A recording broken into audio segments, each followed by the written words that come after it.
Ya Allah sen mehribon, Allahu Allah. Seni deb kuydi bu jon, Allahu Allah. Senga muhtoj bor inson, Allahu Allah. Olamlarning Robbisin, Allahu Allah. Mu'minlarning panohi, Allahu Allah.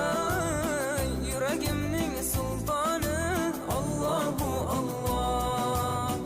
Hidoyat ayla bizga, Allahu Allah. Panoh bo'l yurtimizga, Allahu Allah. Iymon ber qalbimizga, Allahu Allah. Allah meni dardimni, bu ohzorimni rahmayla kechirgin gunohlarimni qabul